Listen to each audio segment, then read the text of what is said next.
La troisième dimension, c'est vrai qu'elle est souvent considérée comme quelque chose d'inférieur, de plus bas. Et pourtant, c'est un privilège de vivre une expérience dans la troisième dimension. C'est pas n'importe qui peut vivre une expérience dans la troisième dimension. Si on prend l'ensemble des êtres créés dans l'immense univers déjà en fonction, il y a seulement les âmes évolutionnaires qui peuvent vivre une expérience dans la matière dense. Les âmes évolutionnaires, c'est toi, c'est moi, c'est nous, les humains. Pas seulement les humains de la planète Terre, là, mais je veux dire, c'est des âmes évolutionnaires. Nous sommes des âmes évolutionnaires. Et il y a juste nous autres qui peuvent vivre ça. C'est toute la panoplie de noms qu'on a connus à travers les religions. J'ai dit panoplie, mais dans le fond, c'est pas beaucoup de noms parce qu'il y en a une multitude de noms d'êtres, d'entités de l'autre dimension, des êtres de lumière, qui œuvrent pour administrer le grand univers, matériel et semi-matériel et non matériel.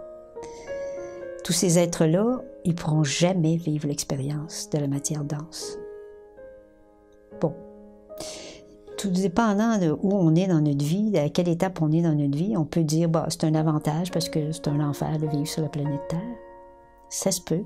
Mais si on ouvre un petit peu notre conscience, puis qu'on se resitue vraiment dans la nature même d'une âme évolutionnaire, on s'aperçoit que c'est un privilège. Parce que pour pouvoir améliorer une création, il faut la connaître de l'intérieur.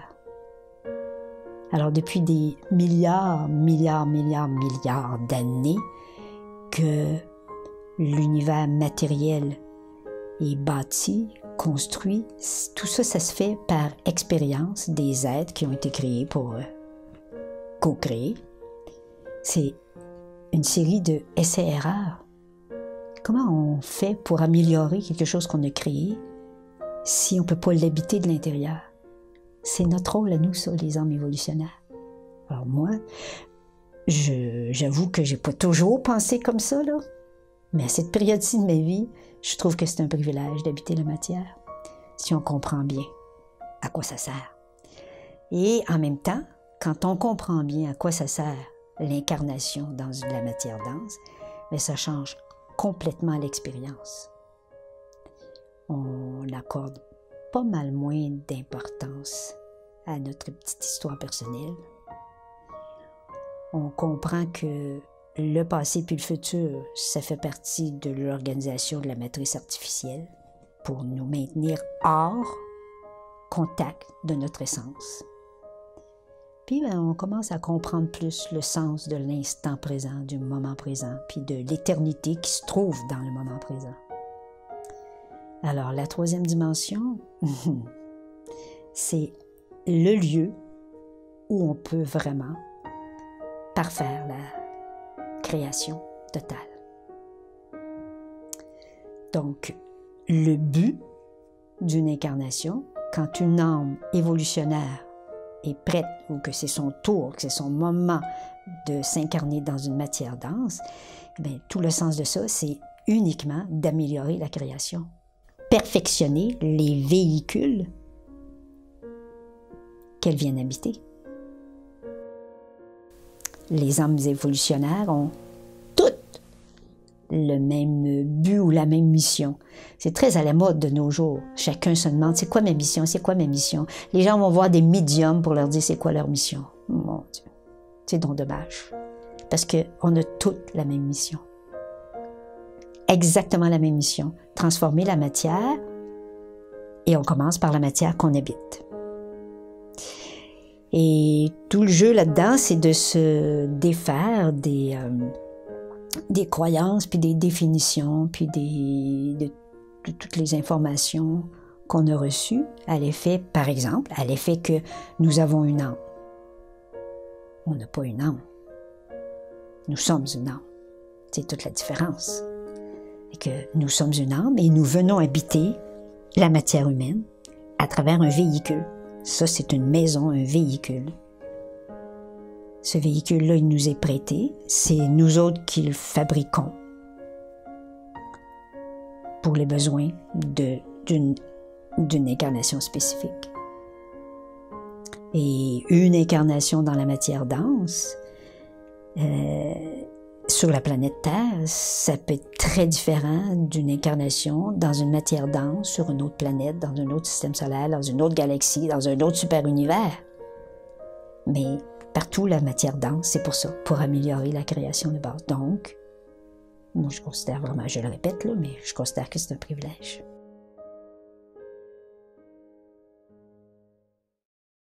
Pour qu'une âme puisse rendre la matière consciente, il faut qu'elle fusionne avec sa matière. Donc, quand on comprend bien c'est quoi la mission d'une âme, on comprend que le corps humain, c'est l'être qui a le plus besoin de nous sur la planète Terre.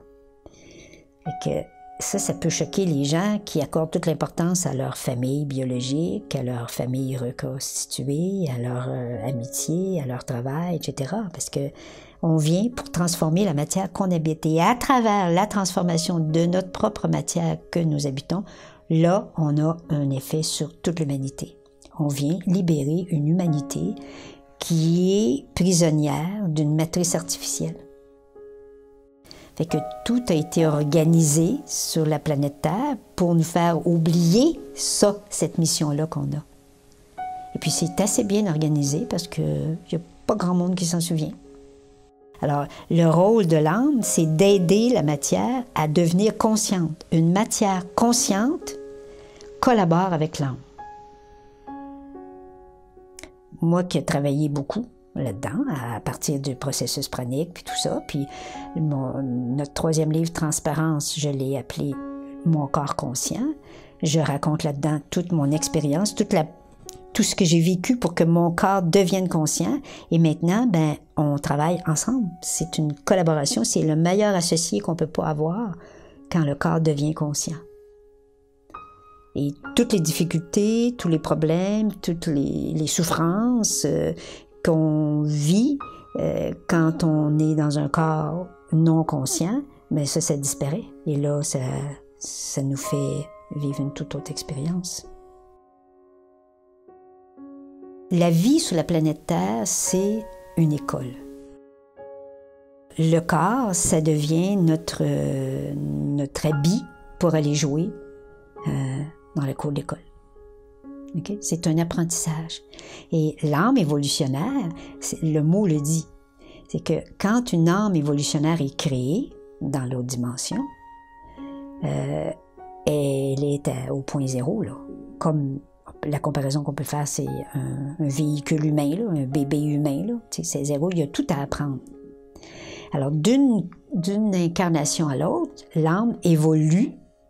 La seule fonction d'une âme évolutionnaire, c'est d'évoluer et de faire évoluer la matière avec elle. Donc, d'une incarnation à l'autre, l'âme apprend à toujours mieux maîtriser la matière qu'elle habite.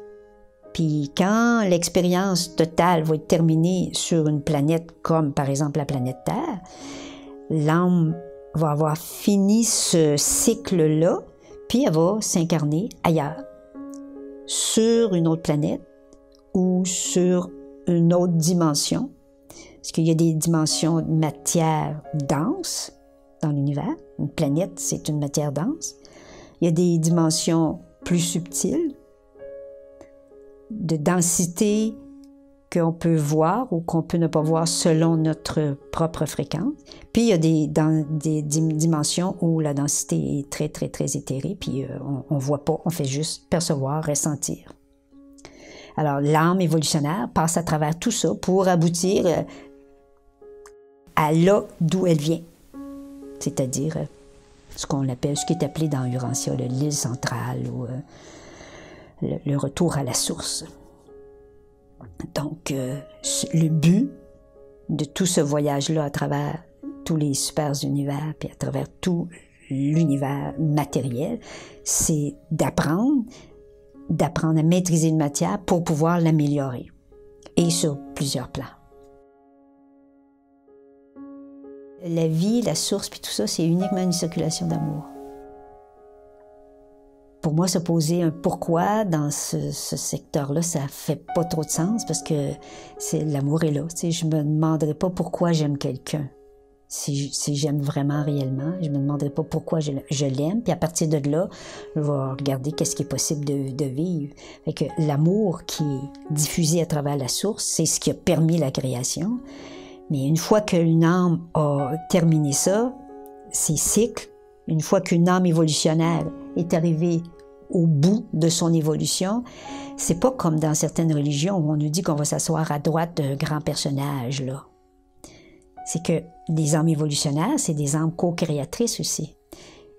On fait notre école, on fait nos classes, mais quand on a terminé, on est co-créateur dès qu'on est, mais on est co-créateur inconscient pendant longtemps. Quand on devient co-créateur conscient, bien là, on participe à l'amélioration de la création dans son ensemble. Et tout à l'heure, je parlais d'un grand univers, qui est celui qui contient les 7 super-univers qui sont déjà en place depuis des milliards et milliards et milliards et milliards d'années. Mais au-delà de ça, il y a un autre univers qui est en formation à partir des expériences accumulées dans l'univers matériel qu'on connaît. Alors, les âmes évolutionnaires qui arrivent au bout de leur évolution, ben, ils vont participer à la création, la co-création de cette extension-là de l'univers, parce que c'est pas juste une extension de matière, c'est pas juste matériel, l'univers qui s'agrandit. Il y a une grande partie, oui, mais c'est aussi planifié, géré par des êtres, ce qui fait que nous faisons partie de ce groupe-là quand c'est le temps, quand on a ramassé tous nos diplômes.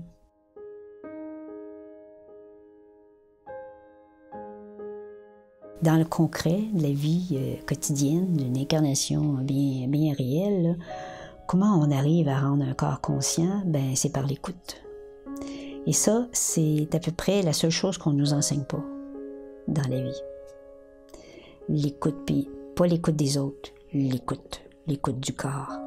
Et ça, c'est tout un apprentissage. Ça se résume pas en quelques phrases, OK?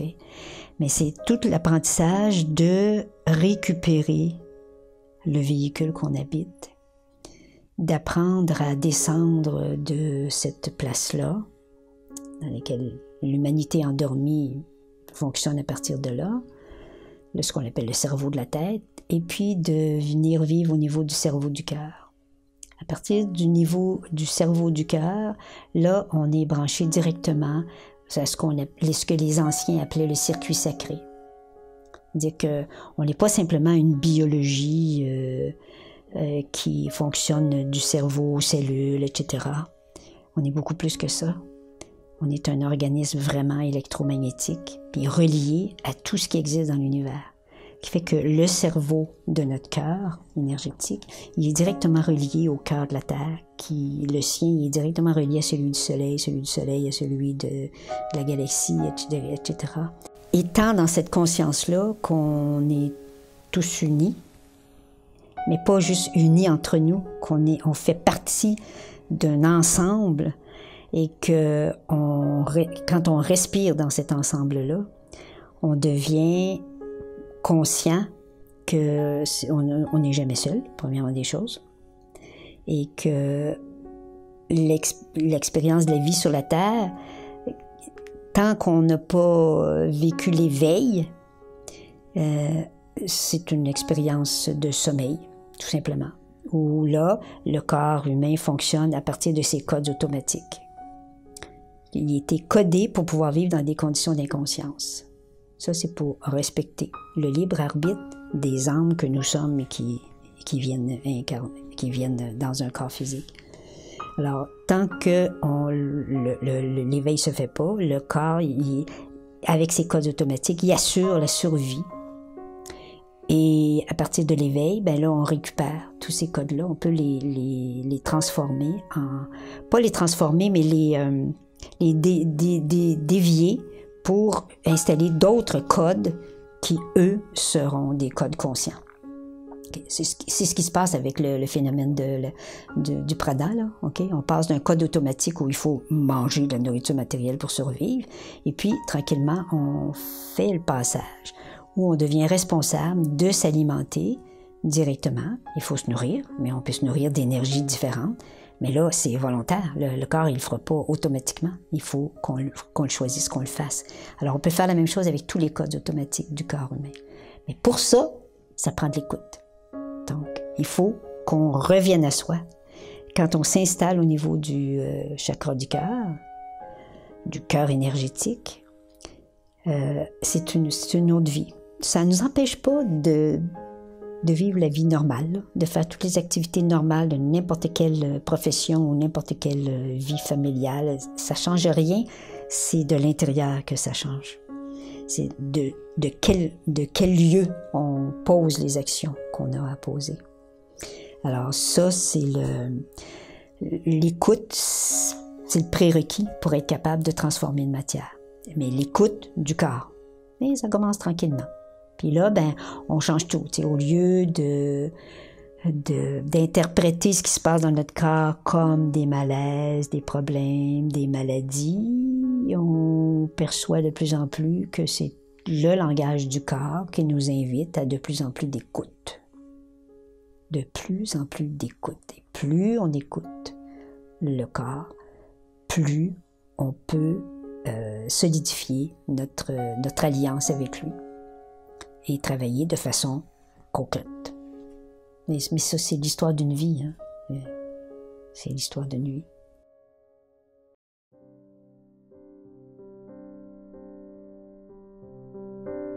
Moi, je me souviens quand j'ai commencé à faire de la relation d'aide, je disais tout le temps aux gens, descends dans ton cœur, descends dans ton cœur. Puis les gens s'enrageaient après moi parce qu'ils ne savaient pas comment faire ça.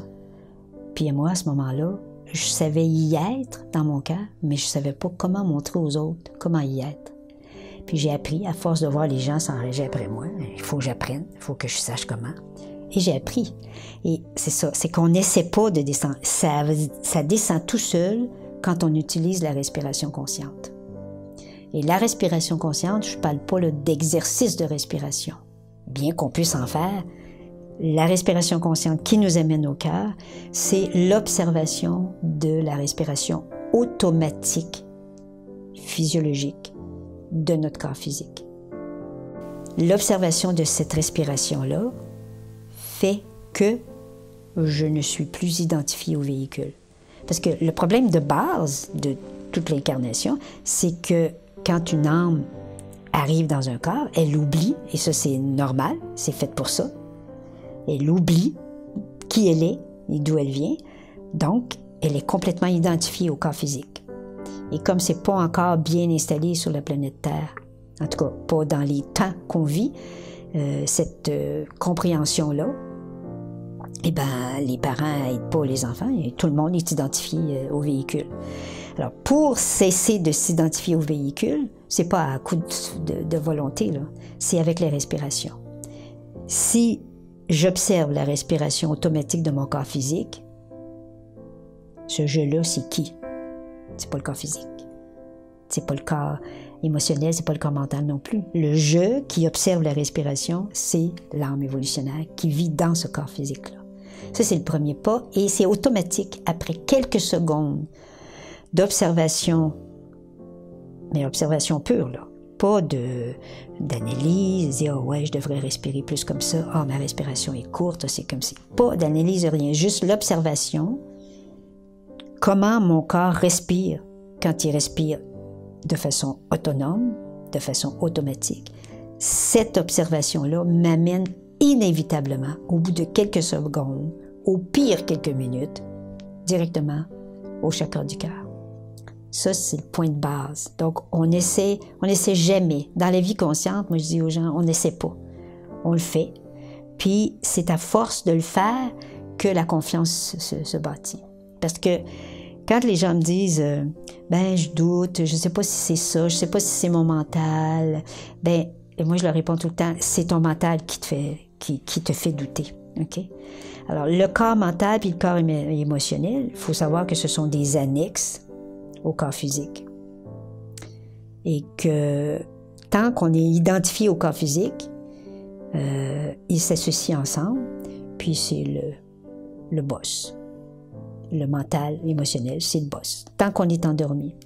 Il faut qu'on arrive à cette période d'éveil, c'est-à-dire à ce choix d'habiter ce cœur-là, pour utiliser les outils que sont le corps mental et le corps émotionnel, les utiliser pour bien vivre notre histoire avec notre corps, ce qui est très différent que d'être utilisé par eux.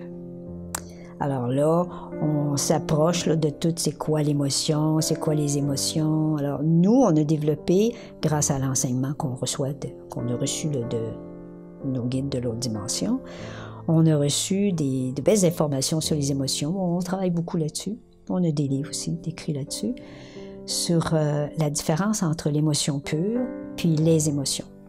Alors, l'émotion pure, c'est une onde. De toute façon, tout est onde. Les pensées, les émotions, c'est des ondes. Alors, l'émotion pure, ça va être ce qu'on va appeler la manifestation du divin dans la matière. Et ça, c'est quelque chose qui surgit de l'intérieur et qui n'est pas provoqué par un stimulus extérieur. C'est une émotion pure et c'est très peu connu, c'est très peu vécu comme une émotion pure parce que c'est la plupart du temps immédiatement récupéré par le mental émotionnel. Alors, pour faire l'expérience de vivre l'émotion pure jusqu'au bout, il faut comprendre que quand on parle de les émotions ou de une émotion, ce qui est différent de l'émotion pure, là, une émotion ou les émotions, c'est inévitablement, quand c'est au pluriel, c'est récupéré par le mental. Chaque fois qu'on peut nommer une émotion, c'est une récupération par le mental. On a fait dévier l'émotion pure. Alors, tout ce qui est récupéré par le mental, ça nous amène dans le connu. Alors, et ça, c'est une chose. Puis à part de ça, il y a ce qu'on appelle les réactions émotionnelles. Et ça, c'est même pas des émotions, c'est des réactions émotionnelles. Mais les gens vont confondre ça.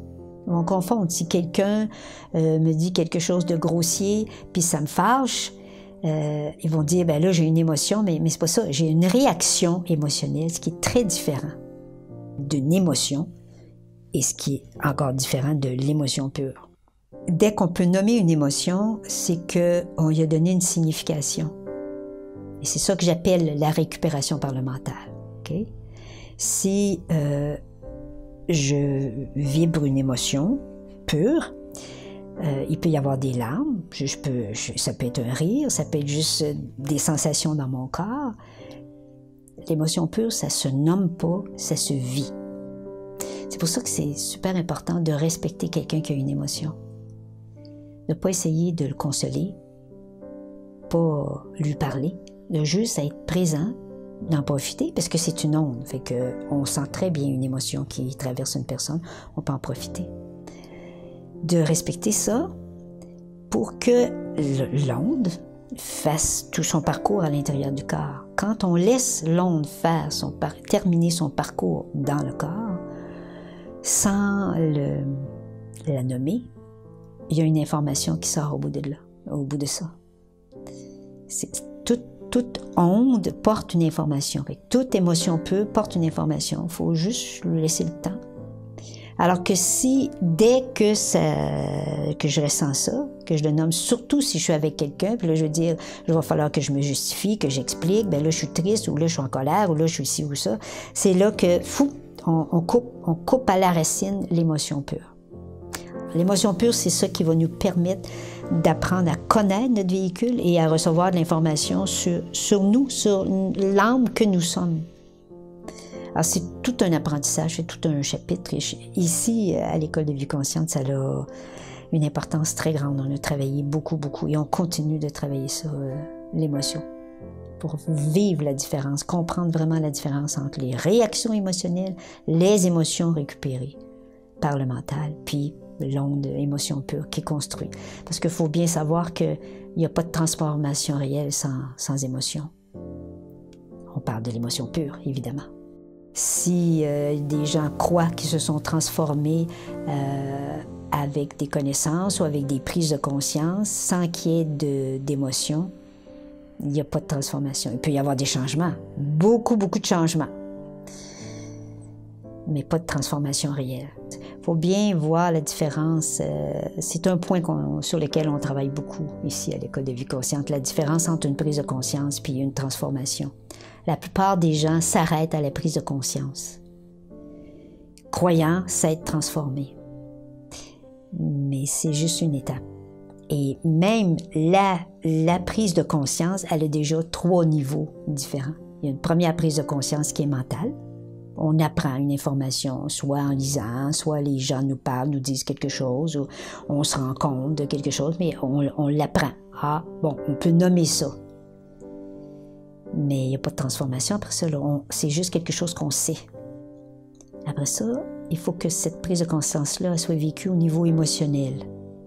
C'est-à-dire que, sachant ça, on va vivre des expériences qui, à un moment donné, ça va nous percuter, puis là, on va avoir une émotion en se rendant compte, oui, je le savais, mais là, je le ressens de l'intérieur. Je ne sais pas encore la transformation.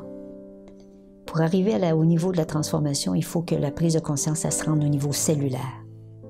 Et c'est seulement là qu'on peut dire qu'il y a une possibilité d'une transformation. Alors, la collaboration avec le corps physique, elle est totale, hein? On a le mental, on a l'émotionnel, puis on a la perception au niveau cellulaire.